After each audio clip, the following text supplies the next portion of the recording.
Hello friends, welcome to my channel Maths with Akanksha Mathur.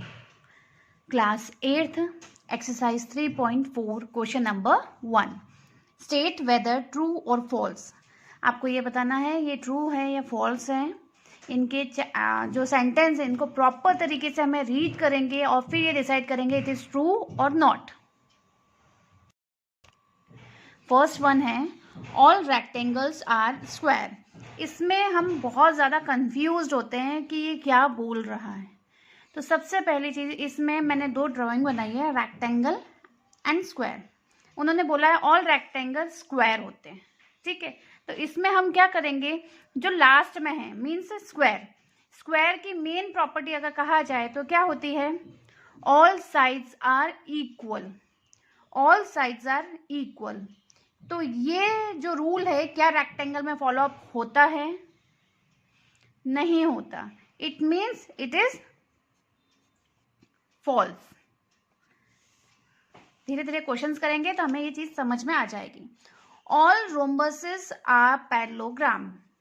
All rhombus मैंने बनाया है, ये पैरेललोग्राम बनाया है. पैरेललोग्राम की मेन कंडीशन क्या होती है, मोस्ट इंपॉर्टेंट कंडीशन होती है opposite sides equal and parallel. Opposite sides equal and parallel, ये चीज यहां पर भी फॉलो अप होती है. Opposite sides equal and parallel, it means it is true. Next है हमारा all squares are rhombuses and also rectangle. तो फर्स्ट वन हम बात करते हैं, ऑल स्क्वायर्स आर रोम्बस. ठीक है, ऑल ये स्क्वायर की कंडीशन है और ये रोम्बस की कंडीशन है. रोम्बस में मोस्ट इंपॉर्टेंट थिंग अगर आती है तो क्या आती है, ऑल साइड्स आर इक्वल. तो वो स्क्वायर में भी फॉलो अप होता है. Yes, it is true. ठीक है, सेकेंड थिंग इन्होंने बोली है ऑल स्क्वायर्स ऑल्सो रेक्टेंगल. चलिए, ये स्क्वायर हो गया, ये रेक्टेंगल हो गया. रेक्टेंगल की मेन कंडीशंस अगर देखी जाए तो ऑल राइट एंगल्स होते हैं and opposite sides equal and parallel होती है. ये दोनों ही कंडीशन स्क्वायर में भी होती है. It means it is also true.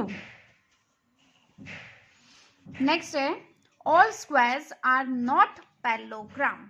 All squares are not parallelogram. Square मैंने बनाया, ये पैरेललोग्राम है. पैरेललोग्राम की फर्स्ट कंडीशन क्या होती है, opposite sides equal and parallel. तो स्क्वायर में क्या ऐसा होता नहीं है क्या? डेफिनेटली होता है. It means it is false. अगर ये सेंटेंस ट्रू होता तो किस तरह से होता, all squares are parallelogram. Definite सी बात है, सभी स्क्वायर्स पैरेललोग्राम होते हैं. All kites are rhombuses. Kite में क्या होता है, जो अपोजिट एंगल होते हैं, एक तो एडजेसेंट साइड्स इक्वल होती है एंड इनके जो एंगल होते हैं अपोजिट एंगल्स, ये वाले एंगल वो इक्वल होते हैं. ठीक है, और ये रोम्बस है. रोम्बस में क्या आता है, ऑल साइड्स आर इक्वल. तो इज इट, इसकी सभी साइड्स इक्वल हैं क्या? काइट्स की भी है, नहीं है. So it is false. All rhombuses are kites. Rhombus में क्या आता है, ऑल साइड्स इक्वल होती हैं.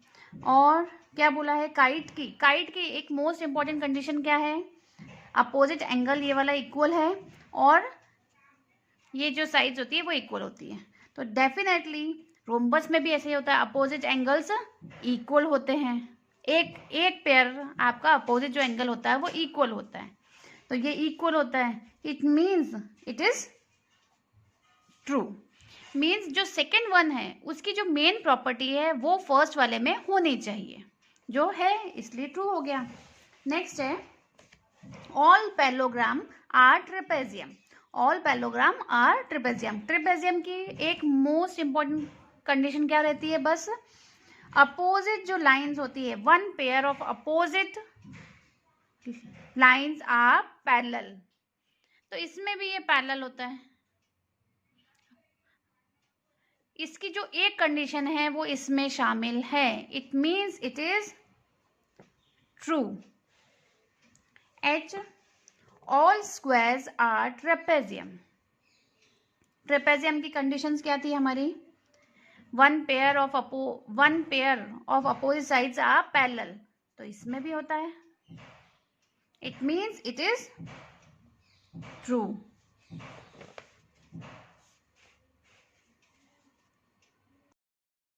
Question number 2. Identify all the quadrilateral that have 4 sides of equal length, 4 right angles. ऐसे quadrilateral आपको बताने हैं जिनके 4 sides of equal length होती है. तो इसका आंसर क्या होगा? जिसकी सभी sides equal होती हैं वो कौन सा है? Square and rhombus. And 4 right angles. 4 right angles होता है उसका क्या होगा? Square and rectangle. देखिए 4 साइड्स इक्वल लेंथ, रोम्बस और स्क्वायर दोनों में ही इक्वल लेंथ होती है, ऑल साइड्स इक्वल होती हैं. बी पार्ट में क्या है? 4 राइट एंगल्स, सभी राइट एंगल्स होने चाहिए ऐसा क्वाड्रिलेटरल बताइए. तो वो कौन कौन से हुए? Square and rectangle.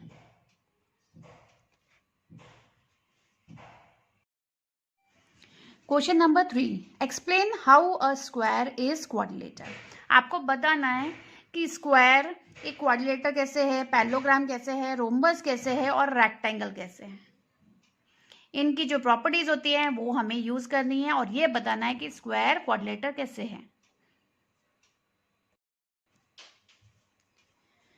Explain how a square is quadrilateral. इसमें क्या होता है? इसमें क्या होता है? 4 साइड्स होती हैं. स्क्वायर में भी 4 साइड्स होती है. तो क्या लिखेंगे? अ square has 4 sided so it is a quadrilateral. क्योंकि इसकी भी 4 साइड्स होती है और स्क्वायर की भी 4 साइड्स होती है. The square has 4 sided so it is a quadrilateral. अब एक स्क्वायर पैरेललोग्राम कैसे है? पैरेललोग्राम में क्या होता है? Opposite sides and angles are equal. तो देखते हैं. A square has its opposite sides parallel, that's why so it is a parallelogram.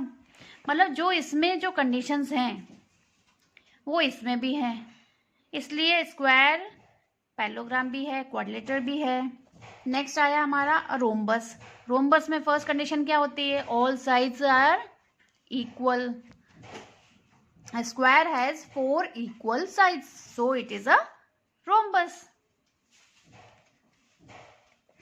और रेक्टेंगल. अब एक स्क्वायर रेक्टेंगल कैसे है?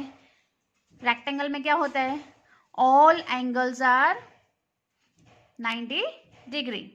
अ square has all equal right angles so it is a rectangle. Question number 4. Name the quadrilateral whose diagonals bisect each other, are perpendicular, bisect of each other and are equal. ऐसे quadrilateral बताने हैं जिनके diagonals आपस में bisect करते हों, perpendicular bisect करते हों और equal हों.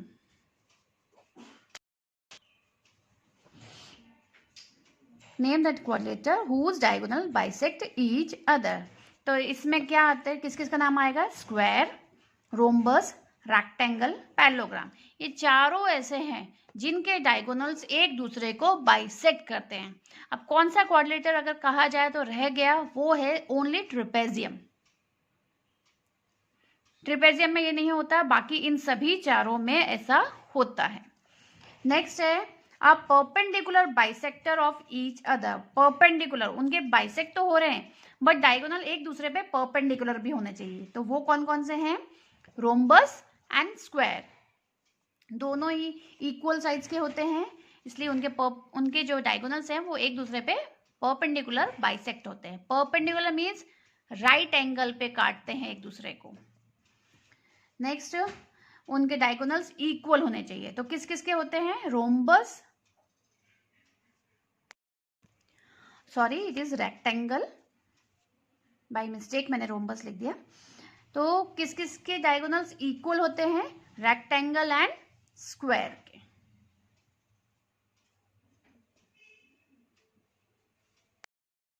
Question number 5.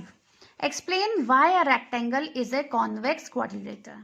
कॉन्वेक्स में क्या होता है? उनके जो एंगल्स होते हैं, इंटीरियर एंगल्स जो होते हैं वो ऑलवेज क्या किससे कम होने चाहिए? 180 से कम होने चाहिए. कॉन्वेक्स का क्या होता है?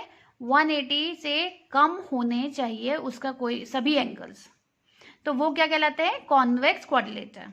आप रेक्टेंगल में अगर हम देखा जाए तो इनके एंगल्स कितने होते हैं, सॉरी इनके डिग्री कितनी होती है, 90 डिग्री, मतलब सभी एंगल्स इसके राइट एंगल होते हैं, ठीक है। तो राइट एंगल ऑलरेडी 180 से कम है, that's why it is called convex quadrilateral.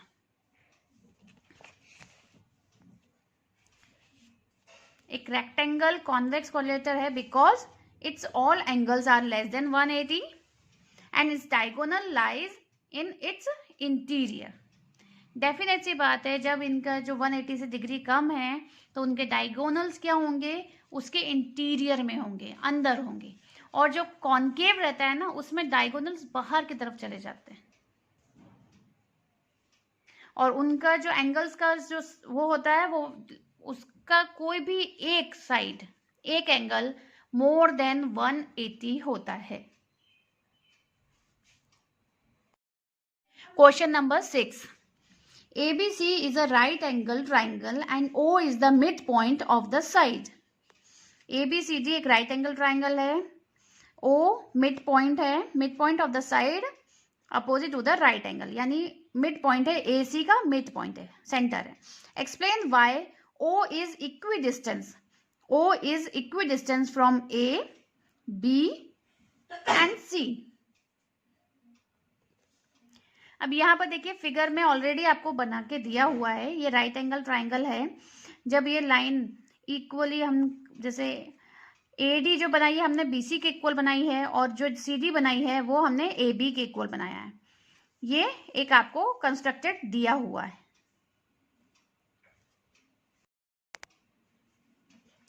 जो फिगर दिया है उसमें कंस्ट्रक्शन में क्या दिया है, produce BO to D such that BO equal to OD, BO equal to OD, ये आपको कंस्ट्रक्शंस में दिया हुआ है।